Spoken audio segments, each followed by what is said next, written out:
समास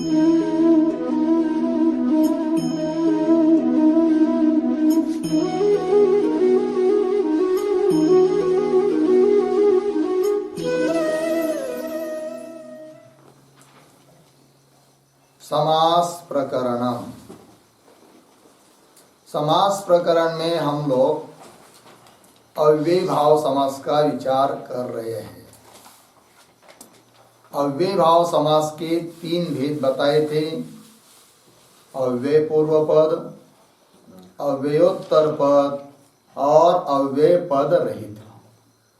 उसमें से अव्यय पूर्व पद जो अव्ययी भाव समास है उसका विचार हम लोग कर रहे थे। तो उसमें आया था यथा, और यथा शब्द के 4 अर्थ बताए थे। ठीक है, कौन कौन? योग्यता, विप्सा, पदार्थानतिवृत्ति और सादृश्य। और इन अर्थों को द्योतित करने के लिए 4 अव्यय बताए थे। कौन कौन? अनु, प्रति, यथा और सह। तो इन 4 अर्थों में विद्यमान इन 4 अव्ययों का अन्य सुबंतों के साथ जो समास होता है वो भी अव्ययी भाव समास ही है। तो उन 4 अर्थों में पहला अर्थ जो योग्यता है, उस योग्यता अर्थ में विद्यमान अव्यय जो अनु, उसका अन्य सुबंतों के साथ कैसा समास होता है, इसका विचार और उदाहरण हम लोगों ने देखा। उसके बाद यथा शब्द के 4 अर्थों में से दूसरा अर्थ जो विप्सा, और उस विप्सा अर्थ को द्योतित करने वाला अव्यय प्रति, उसका भी अन्य सुबंतों के साथ कैसा समास होता है, इसका भी विचार हुआ। अब उसके बाद यथा शब्द के 4 अर्थों में से तीसरा अर्थ जो पदार्थ अनतिवृत्ति, तो क्या चीज है पदार्थ अनुवृत्ति, और उस अर्थ को द्योतित करने के लिए अव्यय जो है यथा, उसका अन्य सुबंतों के साथ कैसा समास होता है, इसका विचार अब हम लोगों को करना है। तो पदार्थ अनतिवृत्ति लिखते इसके बारे में, उसका पहले अर्थ लिख लीजिए। उत्तर पद के अर्थ का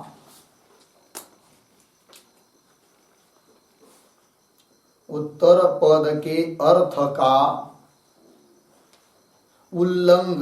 न करना।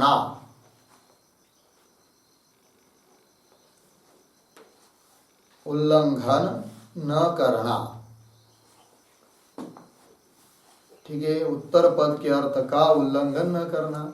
तो समास में कम से कम 2 पद होते हैं, पूर्व पद, उत्तर पद। तो उत्तर पद का जो अर्थ है उस अर्थ का उल्लंघन, अतिक्रमण न करना, इसको कहते हैं पदार्थ अनतिवृत्ति। अब इसकी व्युत्पत्ति भी लिखिए। पदस्य अर्थः पदार्थः,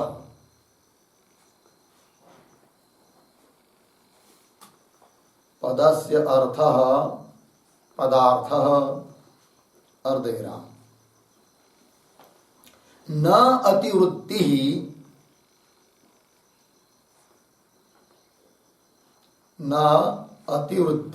बराबर अनतिवृत्ति।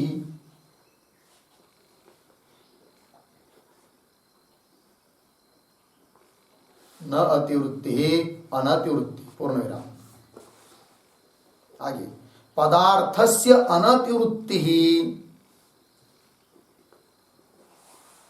पदार्थानतिवृत्ति,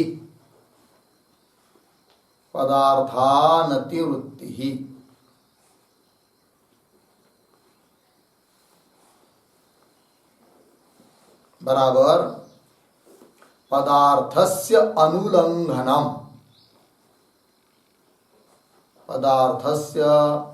अनुलंघनम, इत्यर्थः।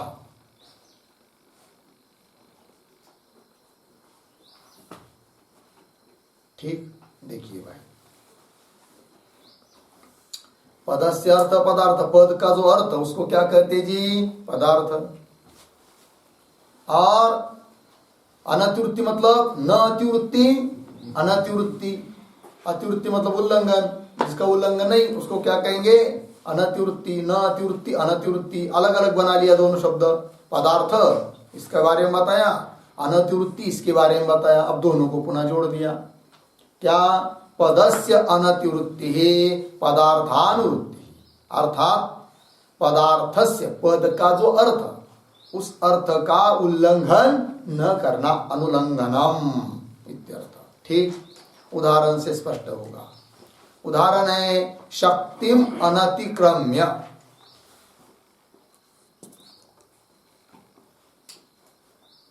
शक्तिम अनतिक्रम्य यथाशक्ति, यथाशक्ति अर्थ शक्ति से बाहर न जाकर, शक्ति से बाहर न जाकर मतलब बराबर शक्ति अनुसार,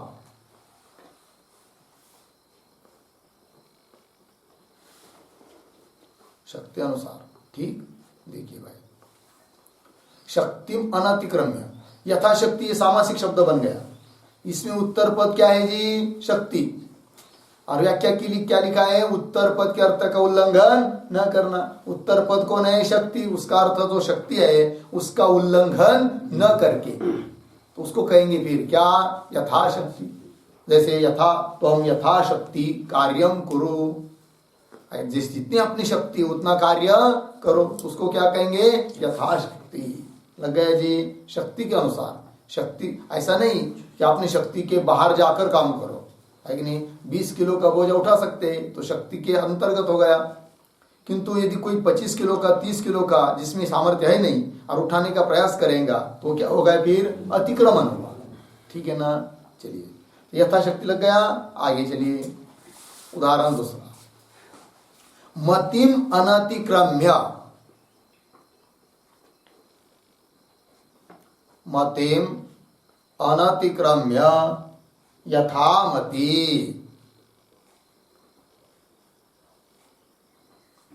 यथामति। यथामति सामासिक शब्द हुआ, मतलब अपनी बुद्धि के अनुसार, बुद्धि का उल्लंघन न करके। आगे चलिए, बुद्धिम अनतिक्रम्य यथा बुद्धि। ये सब उदाहरण है। बुद्धिम अनतिक्रम्य यथा बुद्धि, बुद्धि के अनुसार, जितना बुद्धि का सामर्थ्य उतना, ये उसका अर्थ हो गया यथा बुद्धि। आगे, कुलम अनतिक्रम्य। कुलम अनतिक्रम्य यथा कुलम, यथा कुलम मतलब कुल के अनुसार, जो भी अपनी कुल की मर्यादा है उसका उल्लंघन न करके, कुल के अनुसार। आगे, मर्यादाम अनतिक्रम्य।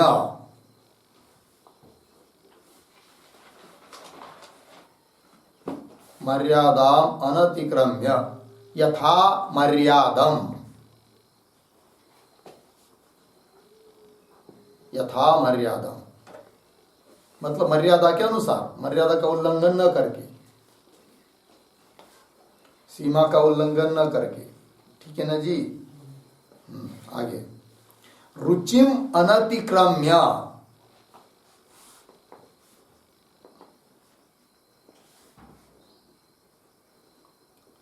रुचिम अनतिक्रम्य यथा रुचि,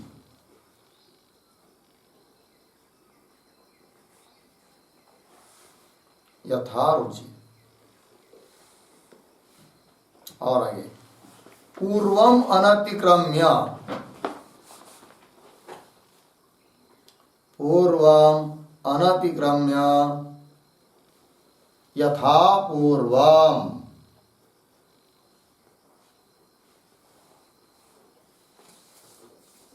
यथा पूर्वम।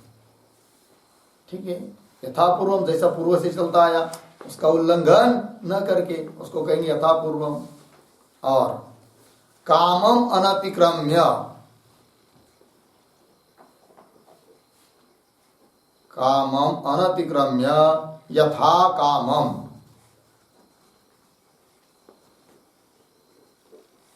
यथा कामम मतलब इच्छा के अनुसार, इच्छा का उल्लंघन न करके। ठीक। और विधिम अनतिक्रम्य,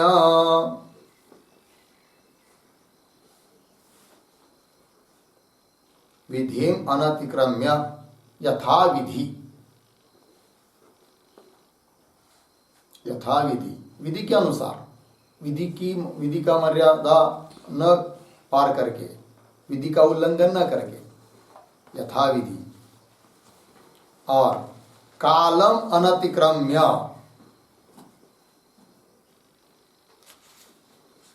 कालम अनतिक्रम्य यथा कालम,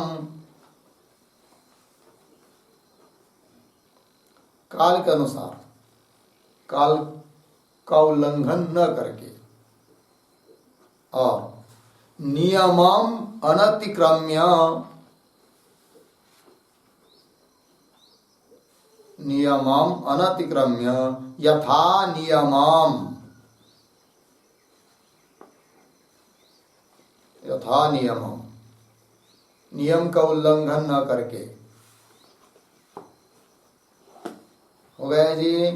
चलिए अब इसके बाद यथा शब्द के जो 4 अर्थ बताए थे, योग्यता, विप्सा, पदार्थानतिवृत्ति और सादृश्य, तो उनमें से चौथा अर्थ जो सादृश्य, उसको लिखिए अभी। सादृश्य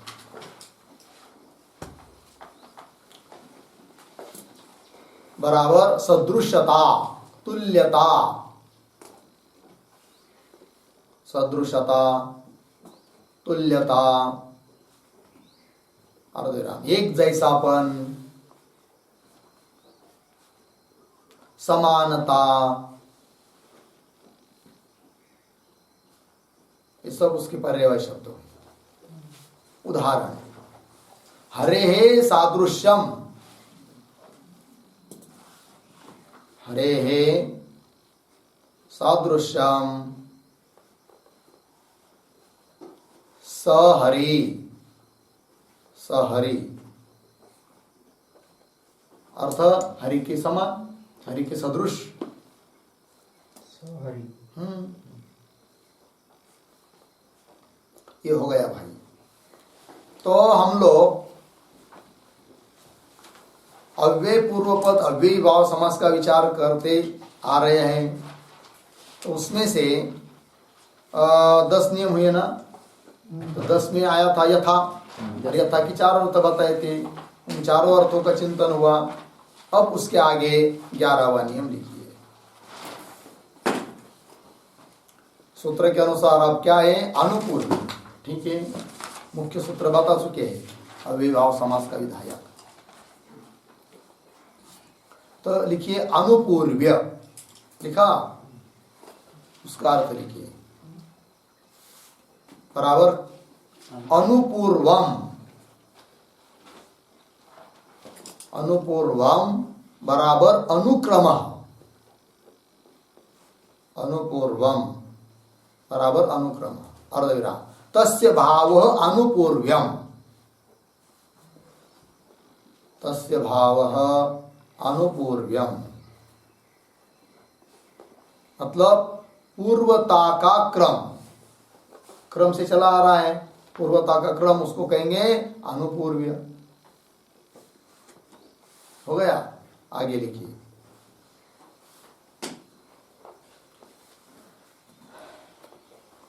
अनुपूर्व्य लिखिए, अनुपूर्व्य कौंस में लिखिए पुनः क्रम, कौंस बंद, क्रम, क्रम कौंस बंद, अर्थ वाले अनु अव्यय का, अर्थ वाले अनु अव्यय का सुबंत के साथ, सुबंत के साथ अव्ययभाव समास होता है।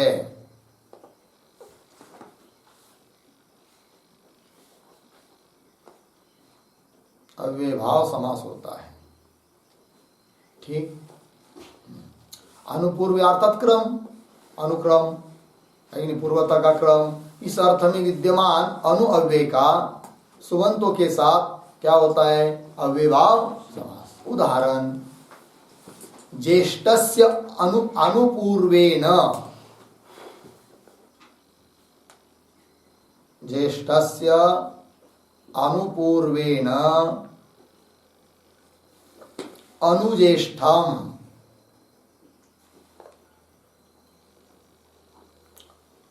अनुज्येष्ठम मतलब बड़े के क्रम से, ज्येष्ठ कहते बड़े को, बड़े के क्रम से अनुज्येष्ठम। ठीक है ना। उदाहरण आगे वाला, इसी का वाक्य प्रयोग लिखेंगे एक बार।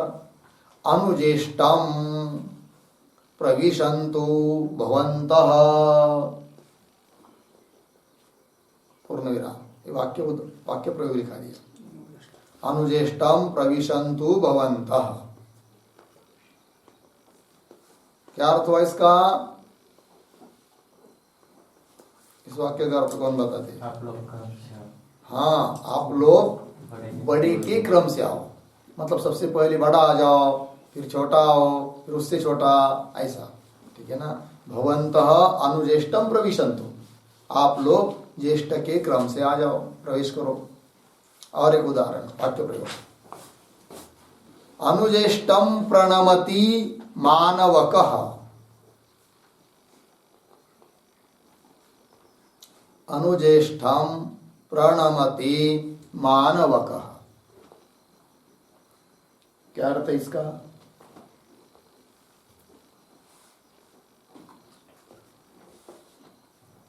अनुज्येष्ठम प्रणमति मानवक मतलब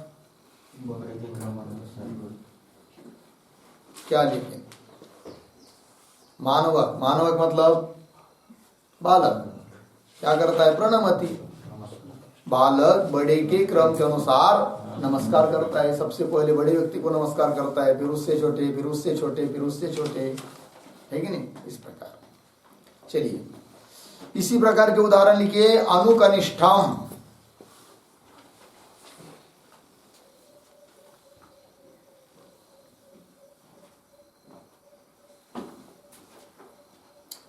और उदाहरण अनुदीर्घम। अब अर्थ उसी प्रकार का ऊपर का जैसे लिखा है। जैसे अनुज्येष्ठम का क्या लिखा था? ज्येष्ठस्य अनुपूर्वेण अनुज्येष्ठम। उसी प्रकार कनिष्ठस्य अनुपूर्वेण अनुकनिष्ठम, कनिष्ठ के क्रम के अनुसार। अनुदीर्घम हुआ। उसी प्रकार अनुरस्वम, अनुपुराणम,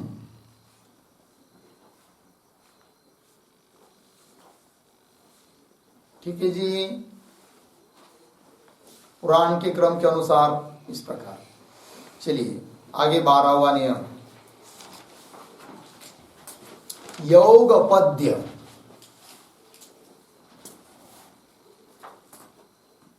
योग पद्य कौंस में लिखिए एक साथ होना, एक साथ होना बराबर एक कालता।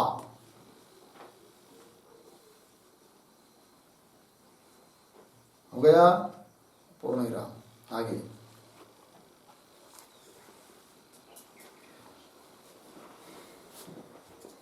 युगपदः भावः योगपद्यम्,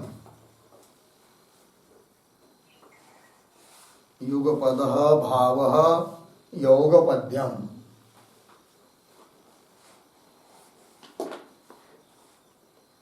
हो गया। मतलब क्या? युगपद मतलब एक साथ, एक ही समय में होना, उसका ही भाव क्या जी? योगपद्यम। ठीक है ना। तो आगे लिखिए, अर्थ वाले सह अव्यय का, अर्थ वाले सह अव्यय का सुबंत के साथ सुबंत के साथ अव्ययी भाव समास होता है।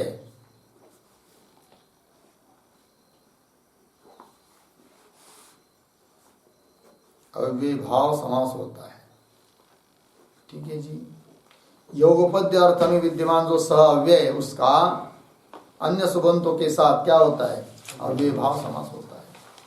उदाहरण, चक्रेण युगपत्,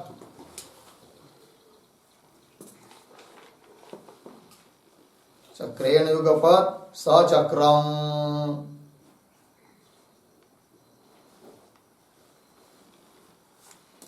सचक्र मतलब चक्र के साथ,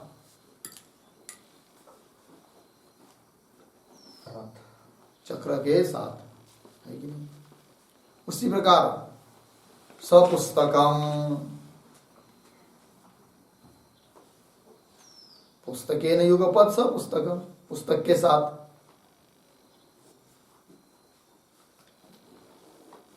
हो गया। चलिए आगे का नियम। विग्रह वाक्य है सपुस्तकम, पुस्तकेन युगपत् सपुस्तकम, पुस्तक के साथ।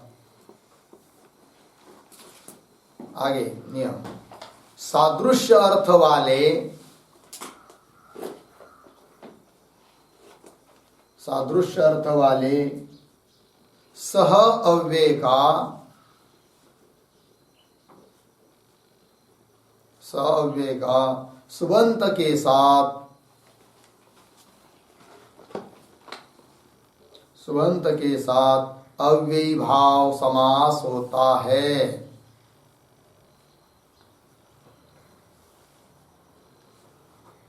अव्ययी भाव समास होता है। ठीक है। सादृश्य अर्थ में विद्यमान सह अव्यय का अन्य सुबंतों के साथ समास होता है। ठीक। उदाहरण, हरे सादृश्यम,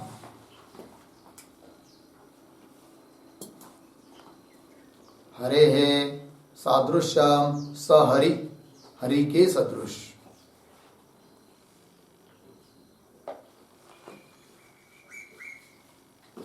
हरि के सदृश। उसी प्रकार सपित्रो, सामासिक शब्द बता रहा हूं केवल, इसी प्रकार से सपित्रो, सगुरु, समित्रम,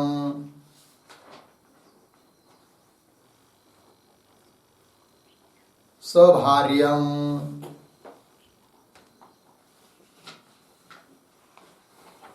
ससखी,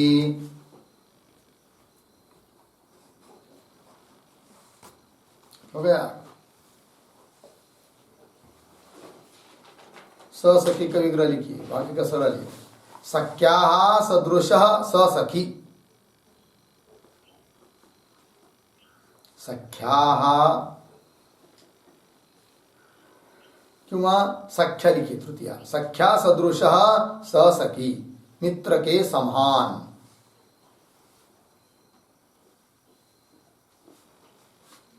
सख्या सदृशः ससखी, मित्र के समान।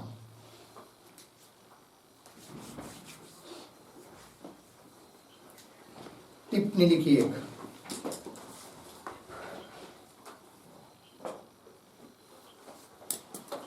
पीछे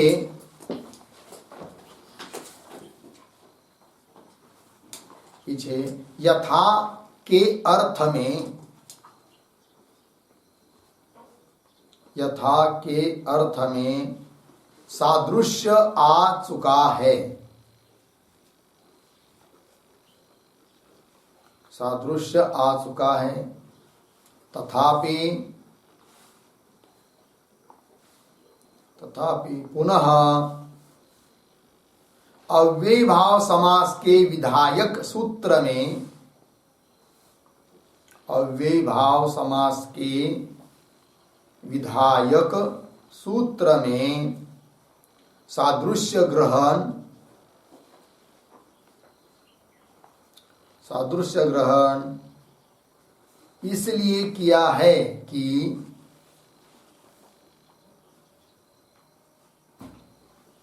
इसलिए क्या है कि जहां गौण सादृश्य हो, गौण सादृश्य हो, वहां पर भी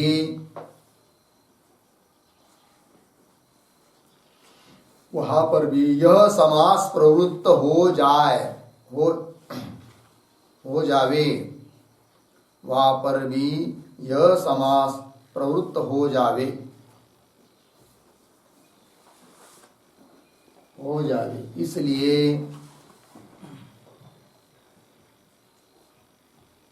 सादृश्य अर्थ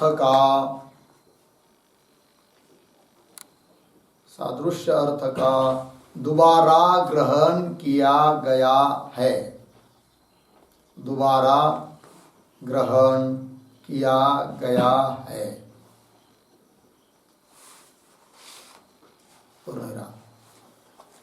जब हम कहते हैं कि, जब हम कहते हैं कि वह अपने मित्र के सदृश है, वह अपने मित्र के सदृश है, तो यहाँ सादृश्य गौण होता है।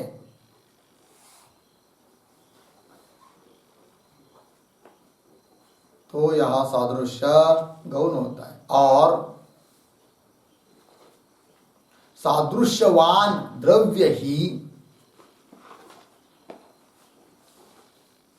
सादृश्यवान द्रव्य ही प्रधान होता है।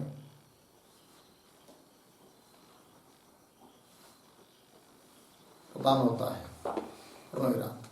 ऐसे स्थल पर भी, ऐसे स्थल पर भी समास का विधान करने के लिए, समास का विधान करने के लिए यहाँ दोबारा सादृश्य का उल्लेख किया है, दोबारा सादृश्य का उल्लेख किया है।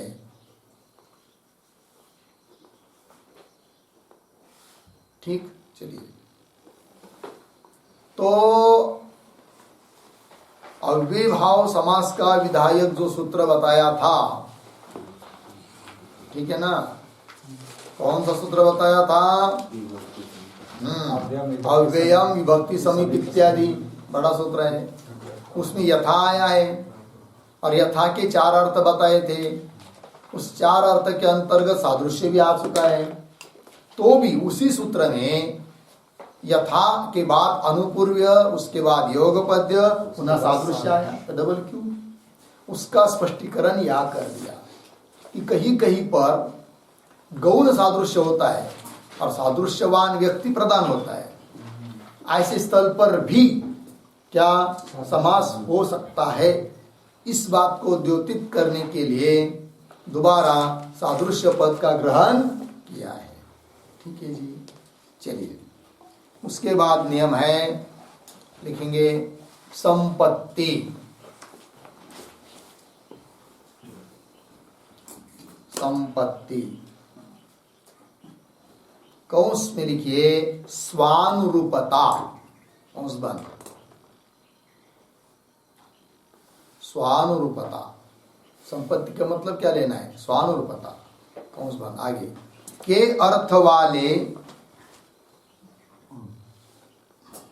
के अर्थ वाले सह अव्यय का,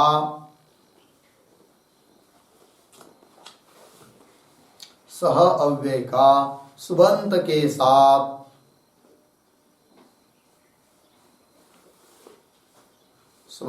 साथ अव्ययी भाव समास होता है।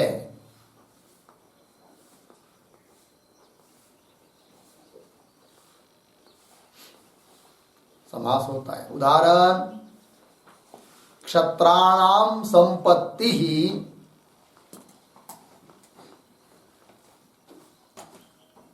क्षत्राणाम संपत्ति ही सक्षत्रम सक्षत्रम। ठीक, अर्थ क्या हुआ जी? क्षत्राणाम क्षत्रिय लोग, उनकी संपत्ति मतलब धन नहीं, संपत्ति मतलब स्वानुरूपता। दूसरे कुछ लोग हैं जो कि क्षत्रिय नहीं है किंतु क्षत्रिय के स्वानुरूप है, क्षत्रिय की जैसे ही है शूरवीर, इसलिए उनको कहेंगे क्या? सक्षत्राम, क्षत्रिय जैसे। ठीक है ना जी, स्वानुरूप है। हो गया जी, क्षत्रिय जैसा। हाँ। और उदाहरण सब्राह्मणम, सामासिक शब्द सब्राह्मणम, इसका भी क्या होगा? ब्राह्मणानाम संपत्ति ही सब्राह्मणम, मतलब ब्राह्मण के स्वानुरूप, ब्राह्मण के जैसा, ब्राह्मण जैसा ही स्वानुरूप। ठीक है ना जी, है तो ब्राह्मण नहीं है, ब्राह्मण जैसा ही लग रहा है। ठीक, हाँ। आगे का नियम साकल्य।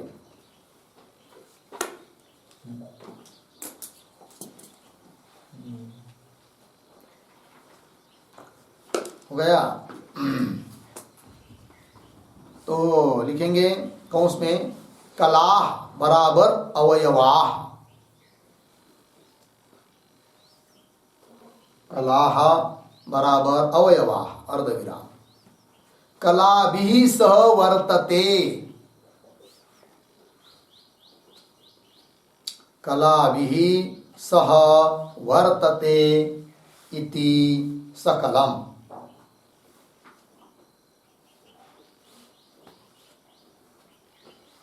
सकलम पूर्णविराम। सकलस्य भावः साकल्यम, सकलस्य भावः साकल्यम बराबर संपूर्णता अर्धविराम अशेषता अर्धविराम बाकी न रहना पूर्णविराम कंस बंद। आगे लिखिए अर्थ वाले सह अव्यय का, अर्थ वाले सह अव्यय का सुबंत के साथ, सुबंत के साथ अव्ययी भाव समास होता है।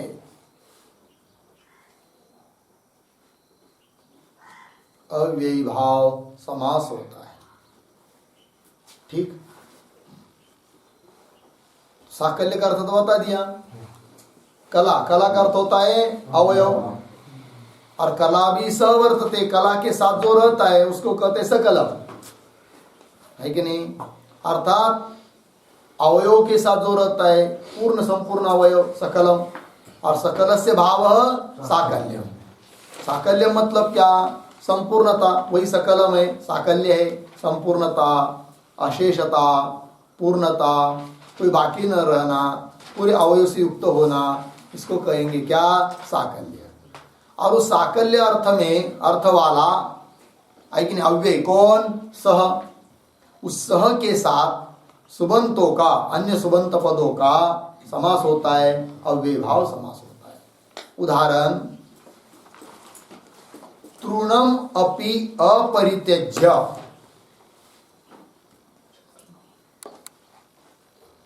तृणम अपि अपरित्यज्य सतृणम,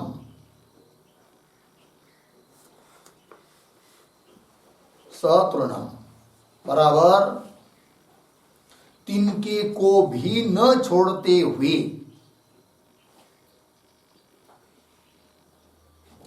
तिनके को भी न छोड़ते हुए सारा का सारा।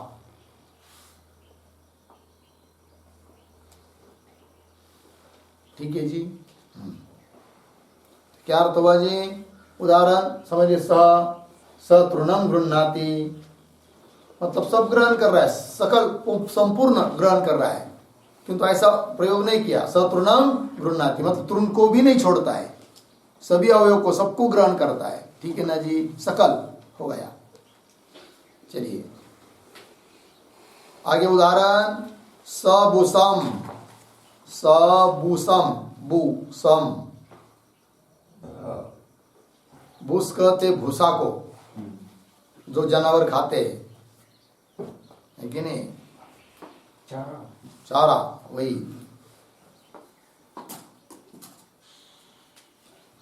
इसी प्रकार का उदाहरण, सबूसा मतलब भूस सहित, भूस भी नहीं छोड़ता है, इस प्रकार से। ठीक है ना जी, भूसा। इसी प्रकार उदाहरण लिखिए, सशल्कम, सशल्कम, एक शल्क कहते टुकड़ा को, एक टुकड़ा को भी नहीं छोड़ता है, टुकड़ा के साथ मतलब पूरा, संपूर्णता, सशल्कम। ससिकताम,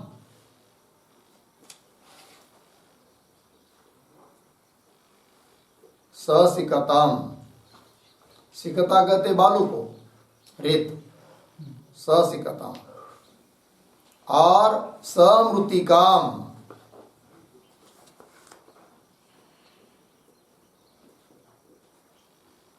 मिट्टी के साथ, मिट्टी को भी नहीं छोड़ता। ठीक है ना जी, समृतिकाम।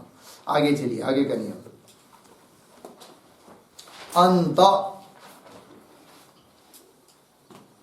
अंत बराबर समाप्ति, समाप्ति, अर्थ वाले सह अव्यय का, सह अव्यय का सुबंत के साथ, सह अव्यय का सुबंत के साथ अव्ययी भाव समास होता है।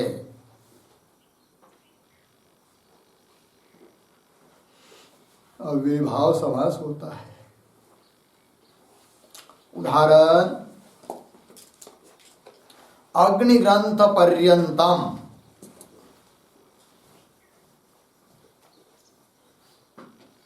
अग्निग्रंथ पर्यंतम साग्नि, साग्नि, साग्नि सामासिक शब्द हुआ, उसका अर्थ बराबर लिखे, अग्नि प्रकरण पर्यंत,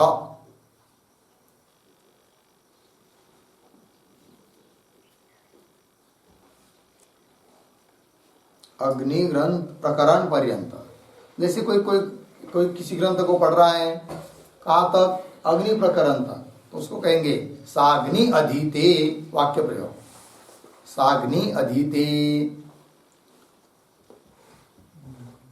है कि नहीं। तो क्या अर्थ हुआ, अग्नि प्रकरण पर्यंत अध्ययन करता है कोई भी, देवदत्त आदि।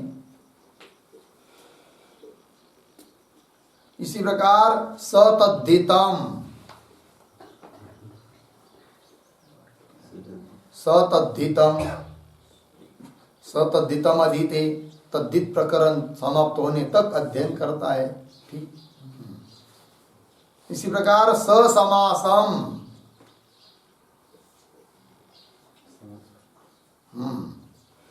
समास प्रकरण तक हो गया जी। आगे चलिए, अब इसके बाद आगे का नियम 17, अवधारण,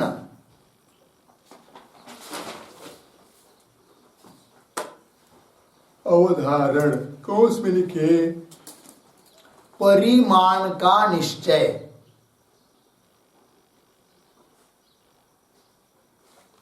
परिमाण का निश्चय, कौंस बंद।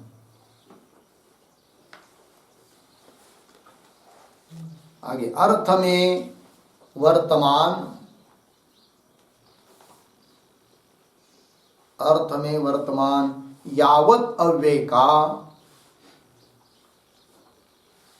यावत अव्यय का सुबंत के साथ सुबंत के साथ अव्ययी भाव समास होता है।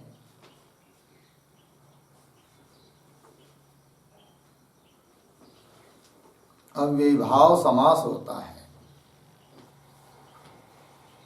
ठीक है जी। तो उदाहरण मतलब परिमाण का निश्चय, इस अर्थ में वर्तमान जो यावत अव्यय उसका अन्य सुबंतों के साथ क्या होता है? अव्यय भाव समास होता है। सूत्रम यावदवधारणे, यावत अवधारणे, यावदवधारणे 2-1-8।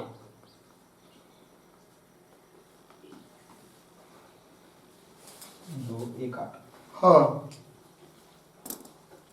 2-1-8 हो गया। उदाहरण यावत अमंत्रम अमत्रम सॉरी यावत अमत्रम,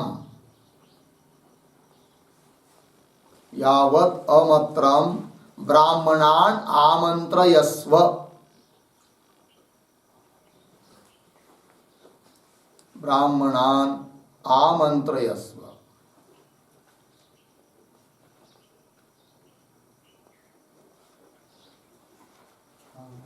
पूर्णविराम आमंत्रयस्व।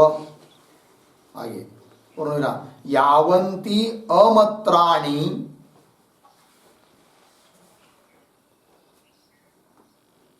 यावन्ति अमत्राणि कंस में लिखिए पात्राणि,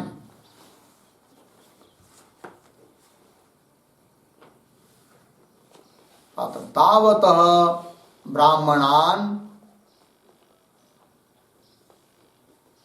तावतः ब्राह्मणान आमंत्रयस्व इत्यर्थः।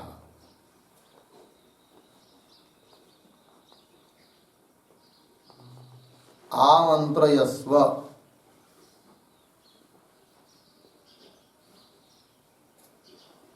अर्थ जितने पात्र है उतने ब्राह्मणों को आमंत्रित करो।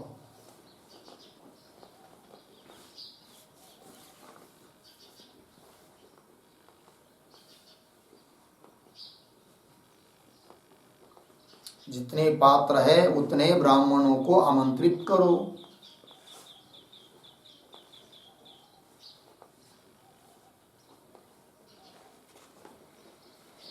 ठीक है जी। देखिए यहां पर अवधारण अर्थ में वर्तमान अव्यय है यावत, उसका अन्य सुबंत के साथ समास हो गया। तो कौन है यहां पर सामासिक शब्द? इस वाक्य में सामासिक शब्द कौन है? आमंत्रयस्व। यावदमत्रम, यावदमत्रम लिखा है कि नहीं? यावत शब्द का अमत्र शब्द के साथ क्या हुआ? समास हुआ है। अमत्र कहते पात्र को, है कि नहीं? तो यावदमत्रम ब्राह्मणान आमंत्रयस्व, तो वाक्य प्रयोग कर दिया। ब्राह्मणान ब्राह्मण को बुलाओ। कितने ब्राह्मण बुलाओ? बुलाओ यावदमत्रम, मतलब जितने पात्र है उतने ब्राह्मण को बुलाओ, ये उसका अर्थ होगा। ठीक है। और एक उदाहरण लिखिए यावंती नामानी,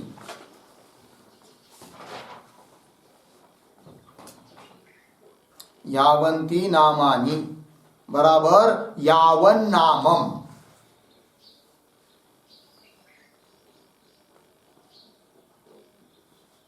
यावन नामम।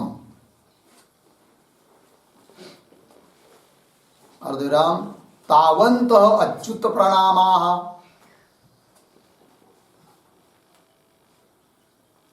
तावन्तः अच्युत प्रणामाः। देखिए भाई यावन नामम ये समास हुआ, उसका विग्रह क्या? यावंती नामानी, मतलब क्या हुआ? फिर जितने नाम हैं उतने अच्युत को, भगवान को क्या करो? प्रणाम करो, एक एक नाम लेते हुए। यावन नामम अच्युत प्रणामाः, ठीक है ना? अच्युत भगवान को क्या करो? प्रणाम। कितने? यावन नामम, मतलब जितने नाम है उतने, यह अर्थ हुआ। हो गया ना? चलिए टिप्पणी लिखिए। अब तक कौंस में लिखिए 1 से 17 तक। 17 नियम हुए ना ऊपर, 1 से 17 तक कौंस बने। जितने अव्यय भाव के उदाहरण जितने अव्यय भाव के उदाहरण हुए हैं, ये सब नित्य समास के उदाहरण है। नित्य समास के उदाहरण है। और आगे जो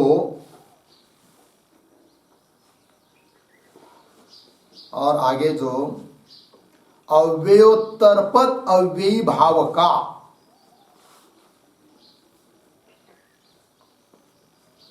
अव्ययोत्तर पद अव्ययी भाव का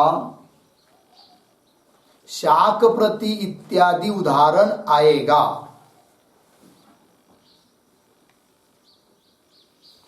शाक प्रति इत्यादि उदाहरण आएगा, वो भी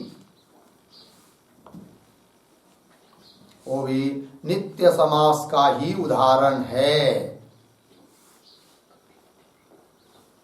वो भी नित्य समास का ही उदाहरण है। पूर्ण विराम। बाकी सब विकल्प के उदाहरण है।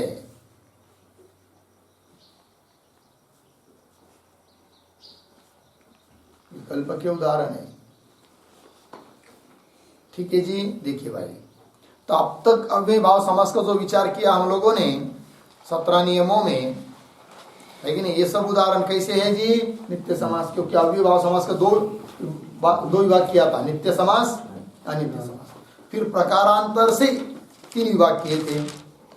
तो अब वो नित्य समास कौन सा है? तो अभी तक जो 17 नियम हुए वो कौन सा है? नित्य समास है कि नहीं। उसका विकल्प होता नहीं है, अर्थात विग्रह का प्रयोग कर नहीं सकते। और स्वपद विग्रह भी नहीं होता है, करना हो तो अस्वपद विग्रह होता है। ठीक है जी। नित्य समास के उदाहरण में। और इसके आगे अव्ययोत्तर पद अव्यय भाव समास आएगा ना, तो उसके भी कुछ उदाहरण आएंगे। जैसे उदाहरण दे दिया था यहाँ पर, क्या वे भी सब कैसे है? नित्य समास के ही उदाहरण है। और उनको छोड़कर, और इन 17 को छोड़कर बाकी क्या विकल्प के उदाहरण है। मतलब सामासिक पद का भी प्रयोग कर सकते हैं और विग्रह वाक्य का भी प्रयोग कर सकते हैं। वैकल्पिक समास होता है। लेकिन विकल्प के मतलब अनित्य समास बोली उसको। अनित्य समास के उदाहरण है, मतलब एक बार समास भी कर सकते हैं, चाहे तो विग्रह वाक्य का भी प्रयोग कर सकते हैं। ठीक है ना। और स्वपद विग्रह होता है। ठीक। उदाहरण आगे लिखिए, नंबर 18। अभी विकल्प समास का उदाहरण है, मतलब अनित्य समास का। अव्यय भाव का ही है, अनित्य का। नित्य मर्यादा।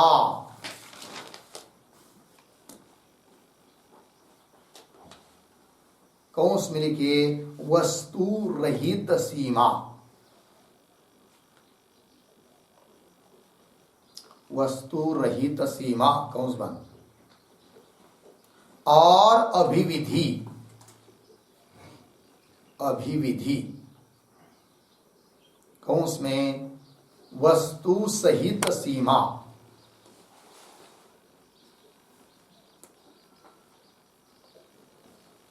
वस्तु सहित सीमा कौंस बंद। इन दो अर्थों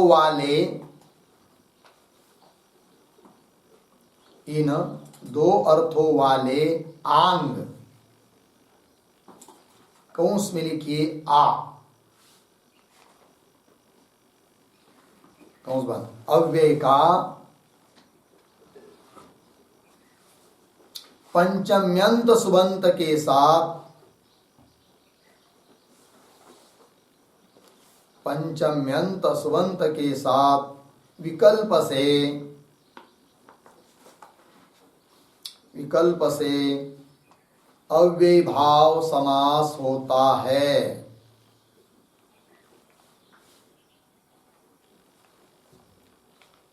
अव्ययभाव समास होता है। ठीक। सूत्र आंग मर्यादाभिविध्यो हो, आंग मर्यादाभिविध्यो हो, मर्यादाभिविध्यो नंबर है 2-1-12।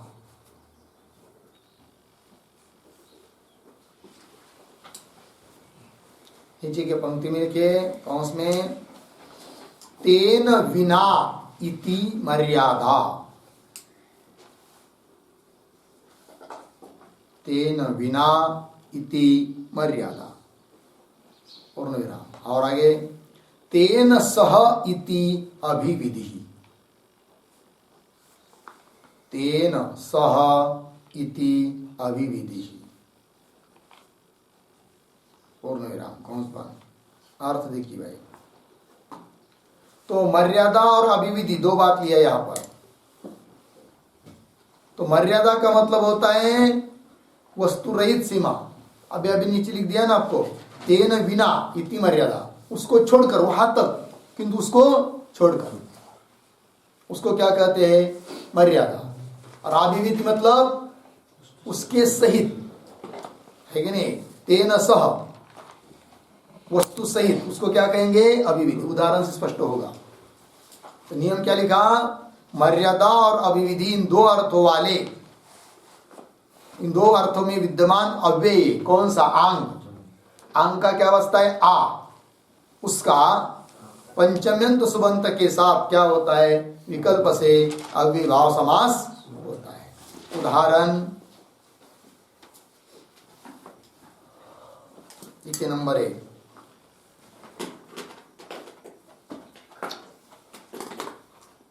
आ पाटलिपुत्रात्, आ पाटलिपुत्रात् वृष्टः मेघः,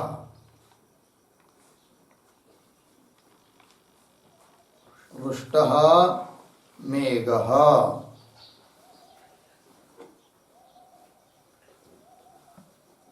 हुआ ना, क्या लिखा, आ पाटलिपुत्रात् वृष्टः मेघः। ये वाक्य है, ठीक है ना। तो यहां पर आंग है, आंग का आ बचा, तो आ पाटलिपुत्रात् वृष्टः मेघः मतलब क्या, तो यहां पर दो अर्थ है आंग के, मर्यादा अभिविधि। मर्यादा अर्थ करेंगे तो अलग अर्थ होता है वाक्य का, अभिविधि अर्थ होगा तो अलग अर्थ होगा। क्या होगा लिखते आगे, यदि मर्यादा अर्थ यहां पर ऐसे लिखिए, यहां पर यदि मर्यादा अर्थ विवक्षित होगा तो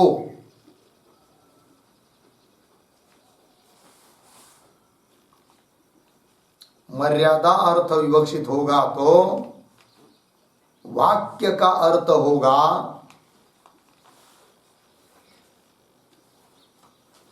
वाक्य का अर्थ हुआ पाटलिपुत्र तक,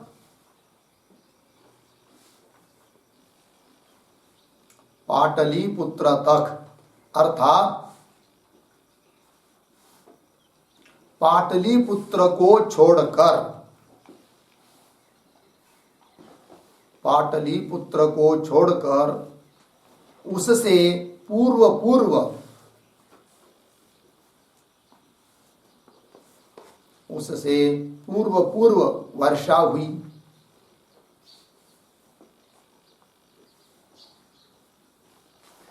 वर्षा हुई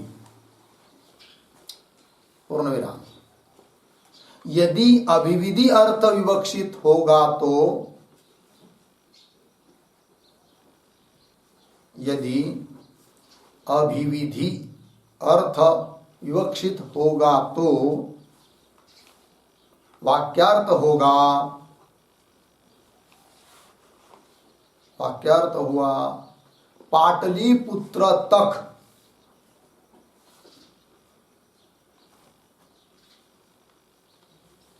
पाटलिपुत्र तक अर्थात पाटलिपुत्र में भी,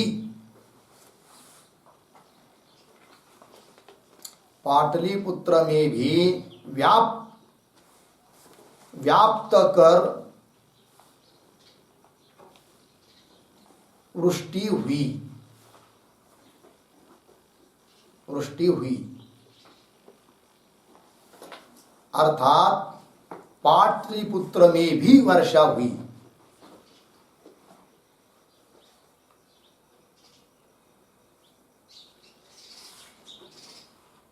पाटलिपुत्र में भी क्या हुई? वर्षा हुई। देखिए भाई, तो उदाहरण दिया है आपको, आ पाटलिपुत्रात्। अब ये जो वाक्य है ना, या समास बनाया नहीं अभी अलग, या इसके लिए यहाँ लिख के दिया 2-3 पंक्ति कि मर्यादा और अभिविधि, इन दोनों का अर्थ अलग अलग समझने के लिए मर्यादा क्या होता है और अभिविधि क्या होती है। तो समास का अभाव, या समास किया नहीं, या विग्रह वाक्य लिख दिया है, फिर सामासिक शब्द भी बताते हैं आपको। तो क्या वाक्य लिख दिया आपको? आ पाटलिपुत्रात्। क्योंकि अनित्य समास है ना, तो विकल्प से प्रयोग कर सकते हैं, विग्रह वाक्य का भी प्रयोग कर सकते हैं। विग्रह वाक्यों का ही प्रयोग हुआ यहाँ पर, कर दिया। तो वाक्य क्या लिखा है? आ पाटलिपुत्रात् वृष्ट मेघ। अब यहाँ पर जो आंग का आ है, उसका अर्थ यदि मर्यादा करते हैं तो वाक्य का अर्थ अलग होता है, और उस आंग का अर्थ यदि अभिविधि करते हैं तब उसका अर्थ अलग होता है। तो मर्यादा अर्थ करने पर क्या अर्थ होगा वाक्य का? तो पाटलिपुत्र तक, अर्थात पाटलिपुत्र में वर्षा नहीं हुई। पाटलिपुत्र क्या है जी? गांव का नाम है। पाटलिपुत्र मतलब क्या?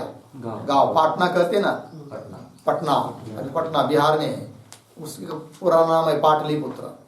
ठीक है ना जी।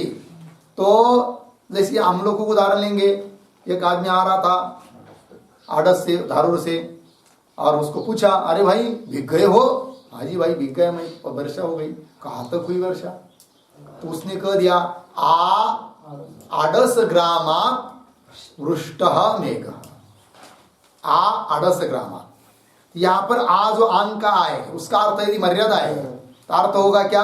आड़स गांव तक वर्षा हुई। आड़स में नहीं, उसके पहले पहले तक, यह अर्थ हुआ मर्यादा अर्थ। और अभिविधि अर्थ करेंगे तो आड़स गांव तक भी हुई और आड़स में भी हुई, आड़स सहित आड़स तक ये क्या हुई? वृष्टि हुई। तो उसको वो कौन सा अर्थ हुआ? अभिविधि। उसी प्रकार या पाटलिपुत्र तक, पाटलिपुत्र में नहीं, तब कौन सा अर्थ हुआ? मर्यादा। और पाटलिपुत्र में भी वर्षा हुई ऐसा कहना हो तब अर्थ हो जाएगा कौन सा? अभिविधि। लग गए पंक्ति? ये तो विग्रह वाक्य कर दिया। अब आंग का आ है, जिसका अर्थ मर्यादा और अभिविधि है, और पंचम्यंत सुबंत पदे पाटलिपुत्रा, इन दोनों का समास कर देंगे तो सामासिक शब्द बनेगा आ पाटलिपुत्रम। क्या बनेगा? आ पाटलिपुत्रम, है कि नहीं? तो वाक्य में प्रयोग आ पाटलिपुत्रम इस सामासिक शब्द का भी कर सकते हैं, अथवा विग्रह वाक्य का जैसे कर दिया है आ पाटलिपुत्रात्, ऐसा भी कर सकते हैं। सामासिक शब्द का प्रयोग करेंगे तो आ पाटलिपुत्रम वृष्टः मेघः हो गया। क्या जी? क्या वाक्य बना? आ पाटलिपुत्रम वृष्टः मेघः। तो फिर यहां पर आंग का अर्थ क्या लेना है वो अपने पर अवलंबन है, लेकिन मर्यादा करना है कि अभिविधि करना है। हो गया जी। चलिए मर्यादा के और 1-2 उदाहरण लिखेंगे, है कि नहीं? तो लिखते हैं, आ मुक्ति ही संसार,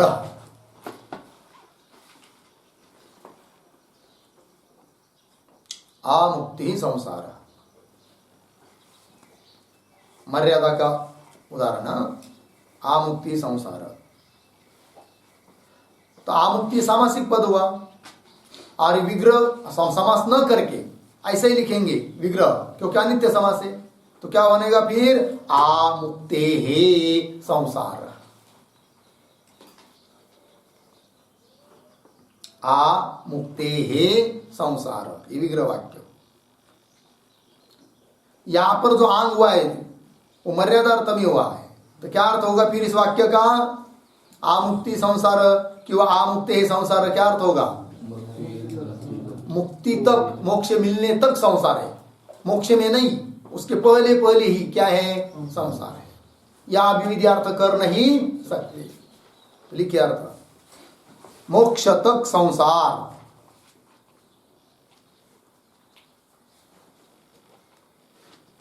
मोक्ष तक संसार बराबर संसरण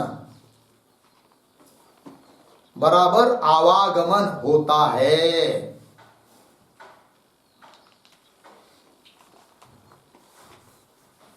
अर्थात मोक्ष से पूर्व पूर्व,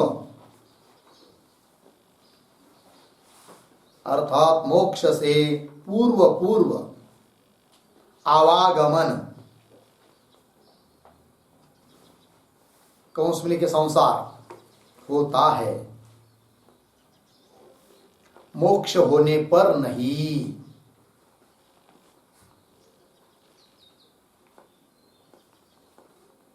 मोक्ष होने पर नहीं।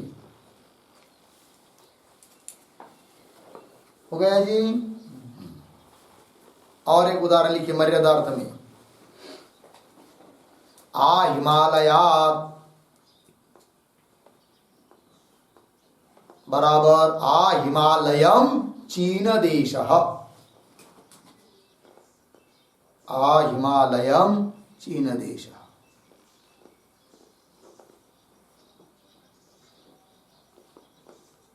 आ हिमालयात विग्रह हुआ, आ हिमालयम सामासिक पद है, तो आ हिमालयम चीन देश वाक्य है।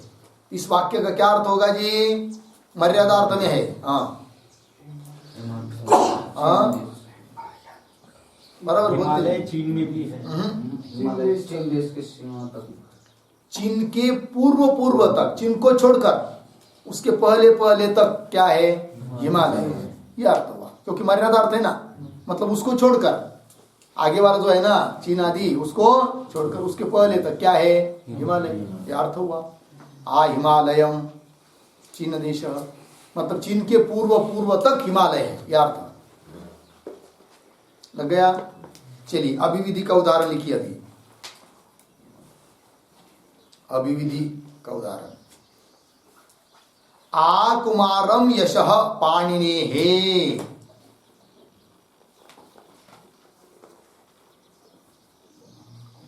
आ कुमारम यशः पाणिनेः,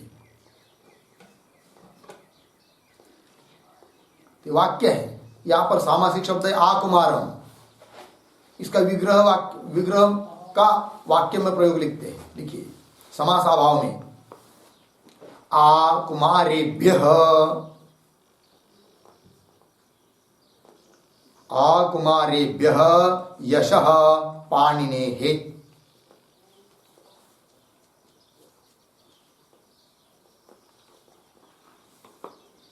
आ कुमारेभ्यः यशः पाणिनेः, तो आ कुमारेभ्यः विग्रह है, इसका भी वाक्य में प्रयोग हो गया, और समास बनाकर भी विग्रह वाक्य में प्रयोग हो गया।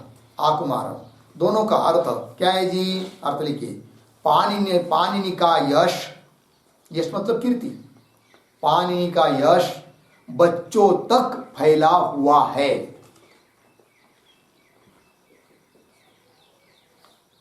बच्चों तक फैला हुआ है, अर्थात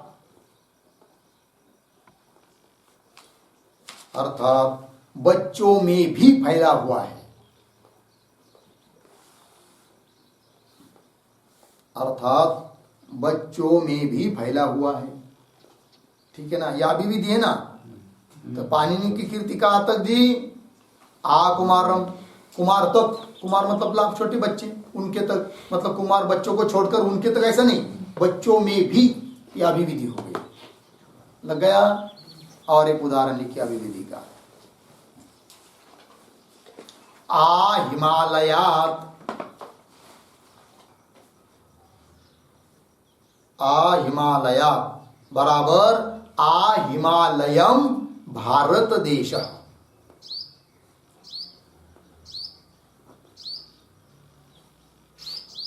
आ हिमालयात बराबर आ हिमालयम भारत देश। ठीक है, आ हिमालयात विग्रह है, इसका भी प्रयोग कर सकते हैं। आ हिमालयात भारत देश ऐसा भी वाक्य होगा। क्यों वहां आ हिमालयम भारत देश ये भी होगा, या अभिविधि है। तब आ हिमालयम भारत देश इस वाक्य का क्या अर्थ होगा? भारत में भी हिमालय हाँ, क्या अर्थ होगा जी?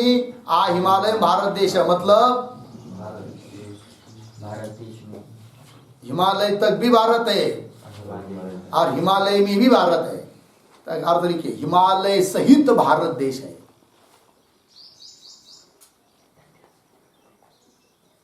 हिमालय तक भी है और हिमालय में भी है भारत, हिमालय सहित भारत देश है। ठीक है ना? कभी गए कि नहीं हिमालय में? कोई कौन कौन गए? कोई नहीं गए इसमें से? आप गए? कहाँ गए? चारों धाम। अच्छा, और कौन गए हिमालय? कोई नहीं गया? कहाँ? कश्मीर। कश्मीर और जम्मू कश्मीर अपने वैष्णो देवी तक पुढे पुढे 300 से 400 किलोमीटर पुढे। गावाचं नाव अमरनाथ नहीं, जाने दो। चलिए, कभी जाएंगे बद्रीनाथ, केदारनाथ। बद्रीनाथ में जाएंगे ना, उसके आगे 2 किलोमीटर जाएंगे तो वहां लिखा है भारत का अंतिम गांव। गांव छोटा सा गांव है वहां पर। हाँ, उसके बाद फिर माना गांव, उसके बाद सीमा चालू हो जाती चीन की। समझ में आया? इधर का भी रामेश्वर जाएंगे, बस उसके आगे समुद्र है, समाप्त हो गया भारत। इधर द्वारका, आगे समुद्र, समाप्त हो गया भारत। इधर जाएंगे जम्मू, नहीं सॉरी, आसाम, नागालैंड नहीं वो तो है पूरी जगन्नाथपुरी है कि नहीं, तो उसके आगे समुद्र है। समझ में आया ना? ये इस प्रकार है। ठीक है, भारत की चारों कोना देखना है। नहीं देखा? हमने देखा है भाई। चलो, हो गया है ना? आगे आगे क्या है? अब आगे का विचार कल करेंगे। ओम पूर्णमदः पूर्णमिदं पूर्णात् पूर्णमुदच्यते पूर्णस्य पूर्णमादाय पूर्णमेवावशिष्यते।